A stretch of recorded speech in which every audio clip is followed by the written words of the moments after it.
Hi all. നമ്മൾ ഇന്നലെ പാർട്ട്ണർഷിപ്പിനെ കുറിച്ചും പാർട്ട്ണർഷിപ്പിലുള്ള ഡിഫറെന്റ് ടൈപ്സ് ഓഫ് അക്കൗണ്ട്സിനെ കുറിച്ചുമാണ് പഠിച്ചത്. ഇന്ന് നമ്മൾ കൺസൈൻമെന്റ് അല്ലെങ്കിൽ അക്കൗണ്ടിങ് ഫോർ കൺസൈൻമെന്റ് എന്ന് പറഞ്ഞ പുതിയൊരു ടോപ്പിക്കാണ് നോക്കാൻ പോകുന്നത്. ഇത് ഫിനാൻഷ്യൽ അക്കൗണ്ടിങ്ങിലെ തന്നെ ഒരു ഭാഗമാണ്. ഇനി നെക്സ്റ്റ് നമ്മൾ കമ്പ്യൂട്ടറൈസ്ഡ് അക്കൗണ്ടിങ് നോക്കും. അതുകൂടെ കഴിഞ്ഞാൽ നമ്മുടെ ഫിനാൻഷ്യൽ അക്കൗണ്ടിന്റെ മെയിൻ ആയിട്ടുള്ള ഭാഗങ്ങളൊക്കെ കഴിഞ്ഞു. ഇത് കഴിഞ്ഞിട്ട് എൻ്റെ പ്ലാൻ അടുത്തൊരു മൊഡ്യൂളിലേക്ക് പോകാനാണ്.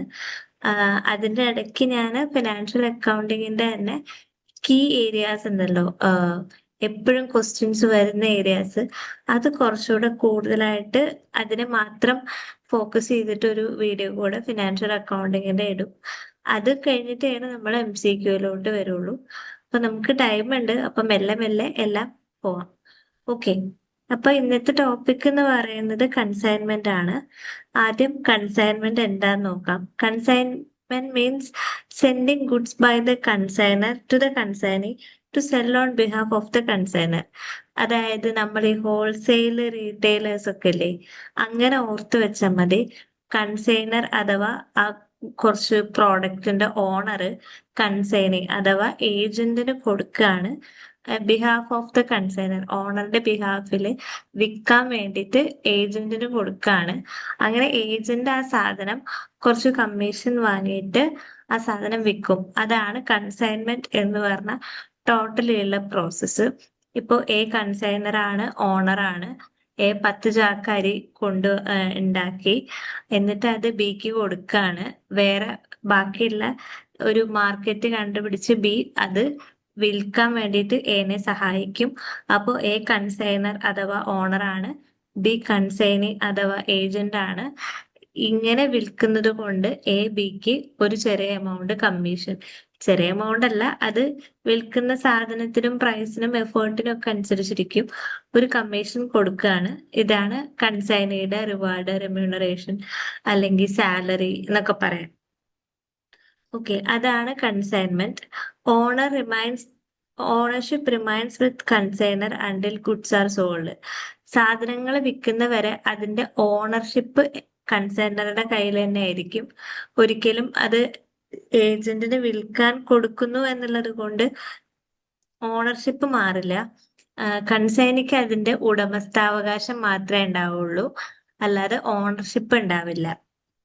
സോറി, ഉടമസ്ഥാവകാശമല്ല, കൈവശാവകാശം. സോറി കേട്ടോ, കൈവശാവകാശം മാത്രമാണ് കൺസൈനിക്ക് ഉണ്ടാവുള്ളൂ.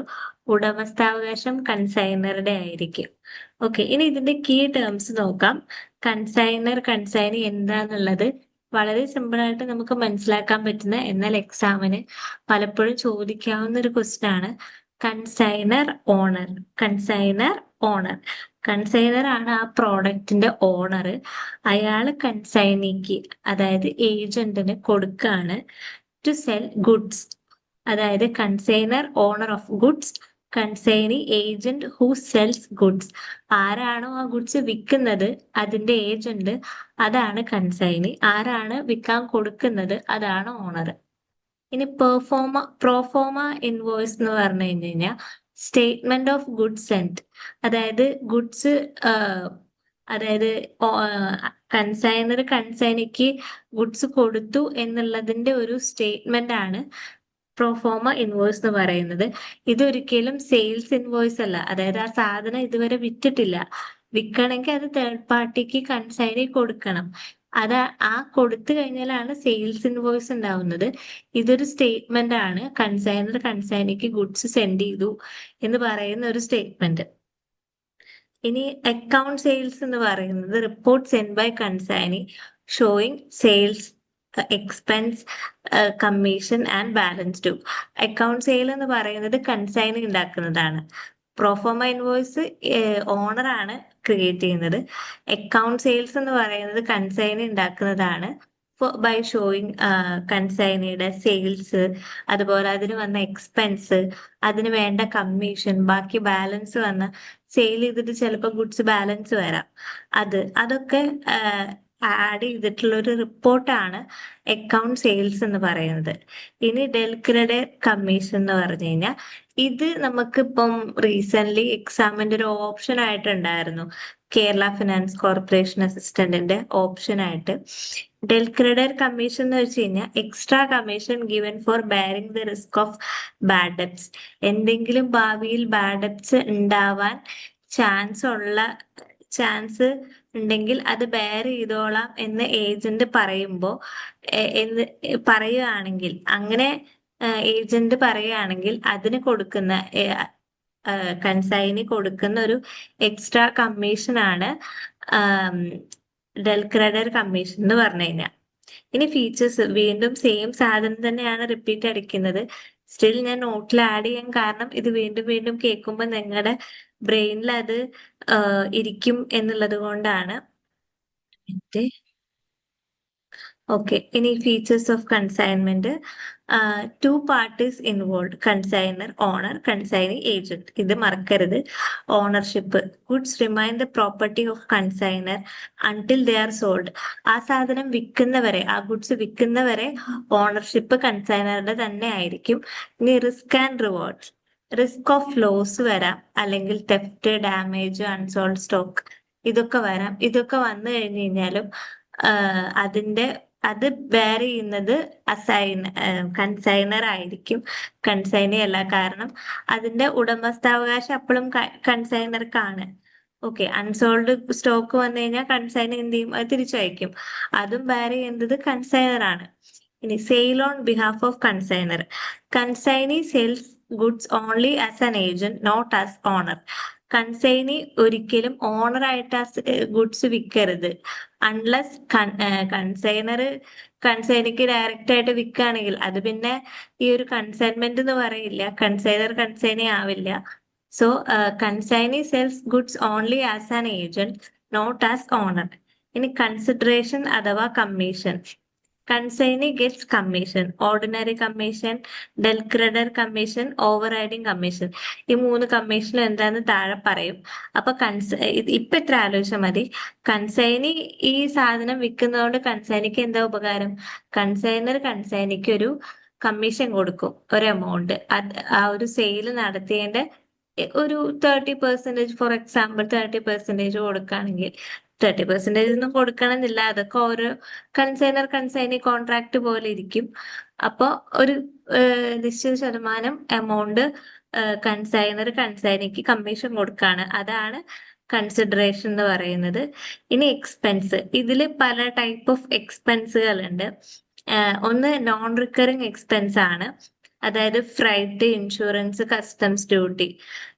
ഇതൊക്കെ പറഞ്ഞു കഴിഞ്ഞു കഴിഞ്ഞാൽ ഇതൊക്കെ ബോണ്ട് ബൈ കൺസൈനർ ആണ്.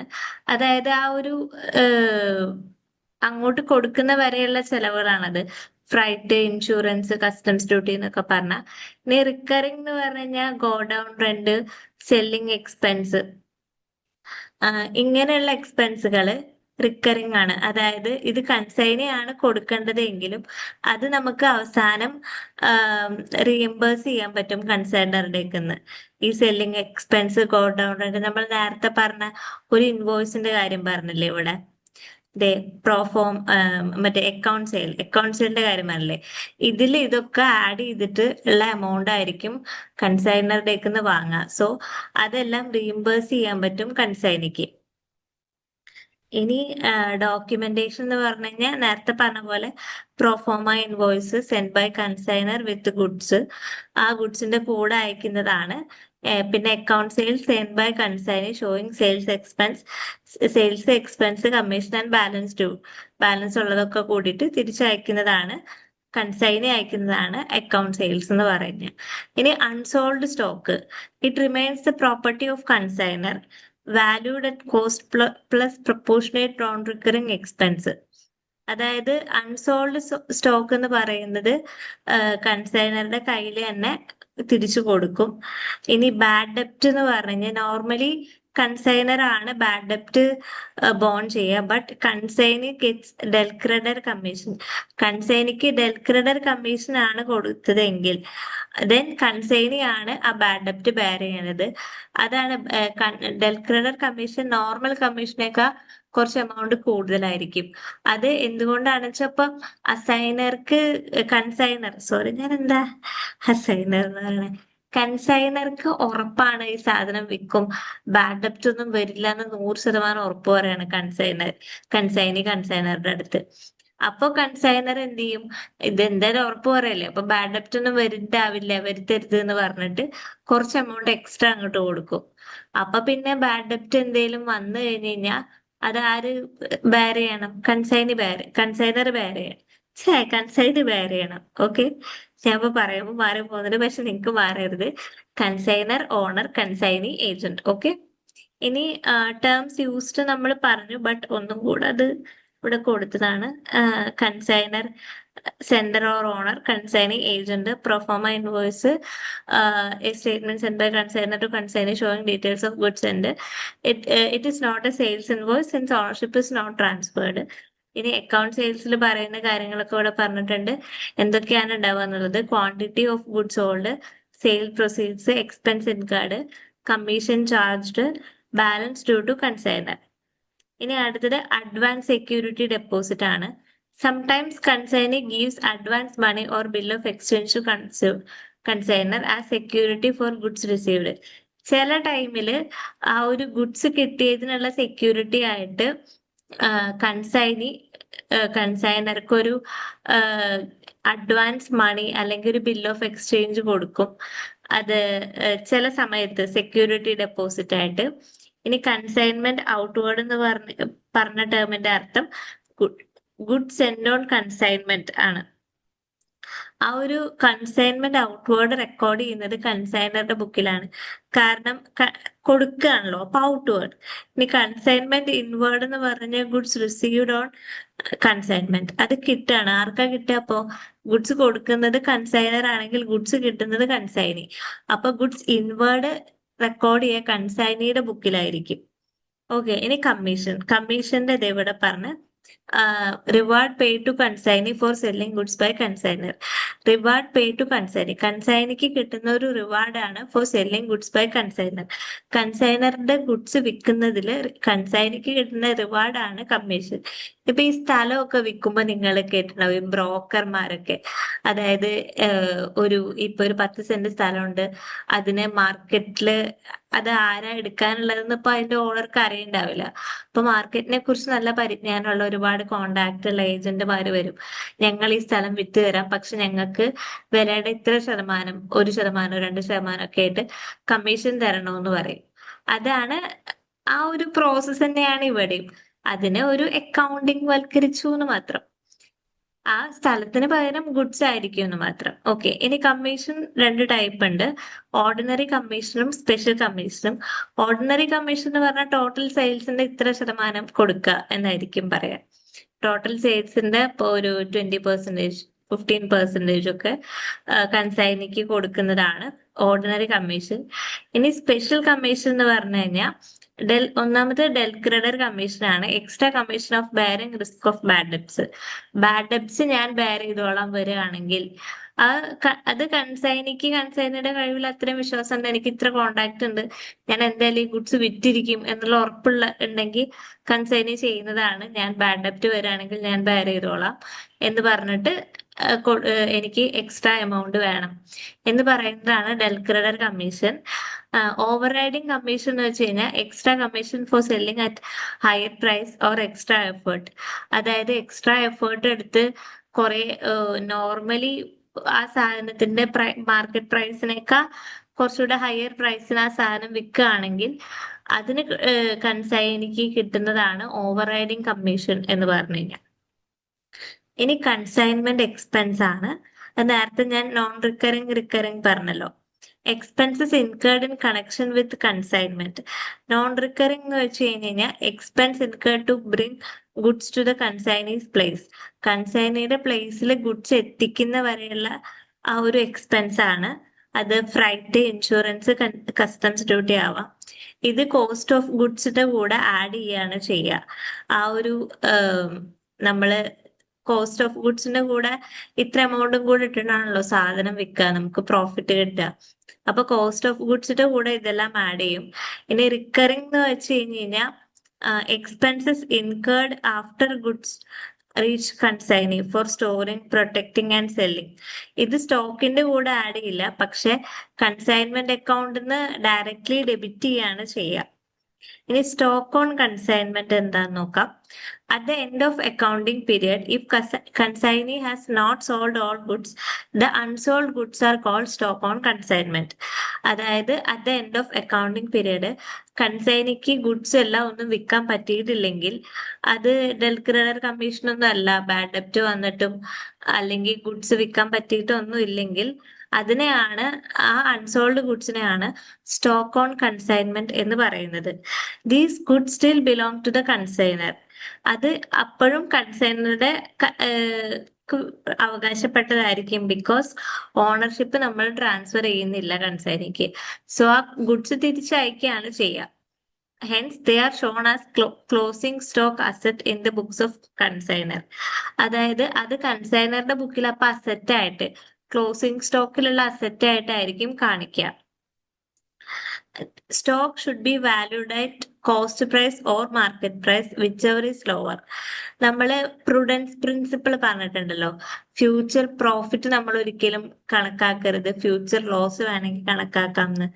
ആ ഒരു പ്രിൻസിപ്പിൾ പ്രകാരമാണ് നമ്മൾ ഈ എൻഡ് ഓഫ് ഫിനാൻഷ്യൽ ഇയറിൽ വരുന്ന സ്റ്റോക്ക് വാല്യൂ ചെയ്യേണ്ടത് കോസ്റ്റ് പ്രൈസോ മാർക്കറ്റ് പ്രൈസോ, അതിനുണ്ടായ കോസ്റ്റ് പ്രൈസിലാണോ മാർക്കറ്റ് പ്രൈസിലാണോ, ഏതാണ് ഏറ്റവും കുറവ്. ചിലപ്പോ ഉണ്ടാക്കാനുള്ള നല്ല പൈസ ഉണ്ടായിട്ടുണ്ടാവാം, അന്നത്തെ മാർക്കറ്റ് പ്രൈസ് ആ സാധനത്തിന് കുറവായിരിക്കാം. അല്ലെങ്കിൽ ഉണ്ടാക്കാനുള്ള പ്രൈസിനേക്കാൾ കൂടുതലാണ്, ഐ മീൻ കുറവാണ് മാർക്കറ്റ് പ്രൈസ് എങ്കിൽ ആ മാർക്കറ്റ് പ്രൈസിനായിരിക്കും നമ്മൾ സ്റ്റോക്ക് വാല്യൂ ചെയ്യേണ്ടത്. ഇഫ് മാർക്കറ്റ് പ്രൈസ് കൂടുതലാണ്, കോസ്റ്റ് ആണ് കുറവെങ്കിൽ കോസ്റ്റിനായിരിക്കും നമ്മൾ സ്റ്റോക്ക് വാല്യൂ ചെയ്യേണ്ടത്. This follows the principle of prudence or conservatism. ഇത് എക്സാമിന് ചിലപ്പോൾ ചോദിക്കും, എന്തുകൊണ്ട്, ഏത് പ്രിൻസിപ്പിൾ പ്രകാരമാണ് stock, consignment stock, whichever is lower cost price or market price, whichever is lower ആയിട്ട് എടുക്കേണ്ടത്, ഏത് പ്രിൻസിപ്പിൾ വെച്ചിട്ടാണ്, അല്ലെങ്കിൽ കൺസർവേറ്റിസം പ്രിൻസിപ്പിൾ വെച്ചിട്ട് എങ്ങനെയാണ് സ്റ്റോക്ക് ഓൺ കൺസൈൻമെന്റ് അഥവാ അൺസോൾഡ് ഗുഡ്സ് എന്താ പറയുക വാല്യൂ ചെയ്യേണ്ടത് എന്ന് എക്സാമിന് ചോദിക്കാം. അപ്പൊ ഇത് ഓർത്ത് വെക്കാം. അത് തന്നെയാണ് ഇവിടെ പറയുന്നത്. Don't anticipate profits, provide for possible losses. Anticipate ചെയ്യരുത്, പ്രോഫിറ്റ് ആന്റിസിപ്പേറ്റ് ചെയ്യരുത്, പക്ഷെ ലോസ് നമുക്ക് ആന്റിസിപ്പേറ്റ് ചെയ്യാം. അപ്പൊ കോസ്റ്റ് പ്രൈസ് എന്ന് വെച്ച് കഴിഞ്ഞാൽ original cost of unsold goods plus proportionate non recurring expense. ഇതെന്താ പ്രൊപ്പോർഷനേറ്റ് നോൺ റിക്കറിംഗ് എക്സ്പെൻസ് എന്ന് വെച്ച് കഴിഞ്ഞാൽ നമ്മൾ ഇവിടെ പറഞ്ഞല്ലോ, ഇത് നോൺ റിക്കറിംഗ് എക്സ്പെൻസ്, ഇതാണ് നോൺ റിക്കറിംഗ് എക്സ്പെൻസ്. ഇതും കൂടെ കൂട്ടണം, കോസ്റ്റ് ഓഫ് ഗുഡ്സ് സോൾഡിന്റെ കൂടെ ഈ നോൺ റിക്കറിംഗ് എക്സ്പെൻസ് കൂടെ കൂട്ടുമ്പോൾ ഒരു എമൗണ്ട് കിട്ടും. ആ എമൗണ്ട് ആണോ അപ്പോഴത്തെ മാർക്കറ്റ് പ്രൈസ് ആണോ കൂടുതൽ എന്ന് നോക്കുകയാണ് ചെയ്യുക. നമുക്ക് അതിന്റെ ഒരു എക്സാമ്പിള് പ്രോബ്ലം ഇവിടെ ഞാൻ കൊടുത്തിട്ടുണ്ട്. ഗുഡ്സ് എൻഡ് എന്ന് പറയുന്നത് 1 lakh ആണ്. അതിന്റെ ഫ്രൈറ്റ് ആൻഡ് ഇൻഷുറൻസ് അല്ലെങ്കിൽ നോൺ റിക്കറിംഗ് എക്സ്പെൻസ് എന്ന് പറയുന്നത് 20% ആണ്.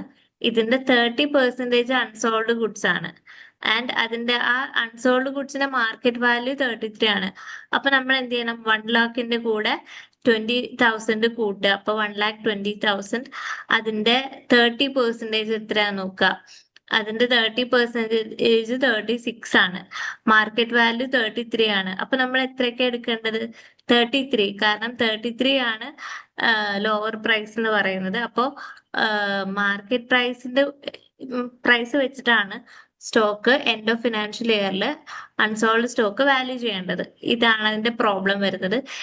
ഇതിപ്പോ ചെറിയ പ്രോബ്ലം ആയതുകൊണ്ട് ഇങ്ങനത്തെ പ്രോബ്ലം PSCക്ക് ചോദിക്കാം.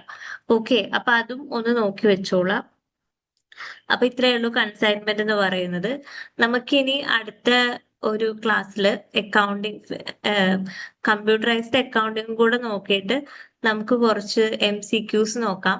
പക്ഷെ ഞാൻ ഇപ്പൊ വിചാരിക്കുന്നത് എന്താന്ന് വെച്ച് കഴിഞ്ഞാൽ കമ്പ്യൂട്ടറൈസ്ഡ് അക്കൗണ്ടിങ് കഴിഞ്ഞിട്ട് നമുക്ക് എന്റെ ഫേവറേറ്റ് ആൻഡ് പഠിക്കാനൊക്കെ ഭയങ്കര സിമ്പിൾ ആയിട്ടുള്ള 10 മാർക്ക് സ്കോർ ചെയ്യാൻ പറ്റുന്ന ഒരു ടോപ്പിക് ഉണ്ട്, മാനേജ്മെന്റ് എന്ന് പറഞ്ഞിട്ട്. ചെറിയ ടോപ്പിക്കാണ്, അധികം ചെറിയൊരു മൊഡ്യൂളാണ്, അധികം ടോപ്പിക്സ് ഇല്ല. എന്നാൽ നമ്മളുടെ ഒരു സൊസൈറ്റിയിൽ നമ്മളുടെ ഒരു സമൂഹത്തിൽ കാണാൻ പറ്റുന്ന പല കാര്യങ്ങളും അപ്ലൈ ചെയ്യാൻ, ഓരോ ക്വസ്റ്റ്യൻസ് വരുമ്പോൾ അപ്ലൈ ചെയ്യാൻ പറ്റുന്ന കാര്യങ്ങൾ ഒക്കെ ഉള്ളതാണ്. അധികം ടഫായിട്ടുള്ള ടേംസ് ഒന്നും മാനേജ്മെന്റിൽ ഇല്ല. അപ്പൊ എനിക്ക് തോന്നുന്നു അത് അടുത്ത് എടുക്കാമെന്ന്. അതുകൂടെ കഴിഞ്ഞിട്ട് നമുക്ക് ഇതിന്റെ MCQ എടുക്കാം. അത് കഴിഞ്ഞിട്ട് നമുക്ക് അടുത്ത ടോപ്പിക്, പിന്നെ മാനേജ്മെന്റ്. ഞാൻ എന്തിനാ ഇങ്ങനെ MCQ ഇടുന്നതെന്ന് വെച്ച് കഴിഞ്ഞാൽ നമ്മൾ ഈ ടോപ്പിക് ഇടയ്ക്കിടന്ന് തുറന്നു നോക്കണമല്ലോ. അപ്പൊ നമ്മൾ മാനേജ്മെന്റ് പഠിച്ചു കഴിയുമ്പോഴേക്കും ഈ ടോപ്പിക് നമ്മൾ എങ്ങാനും മറന്നുപോയാൽ ഓർക്കാൻ വേണ്ടിയിട്ടാണ് ആ ടോപ്പിക്ക് കഴിഞ്ഞിട്ട് ഇതിന്റെ MCQ ഞാൻ ഇടാന്ന് പറയുന്നത്. അപ്പൊ നമുക്ക് അടുത്ത ക്ലാസ് കമ്പ്യൂട്ടറൈസ്ഡ് അക്കൗണ്ടിംഗ് ആണ്, അതിൽ കാണാം. Okay, thank you.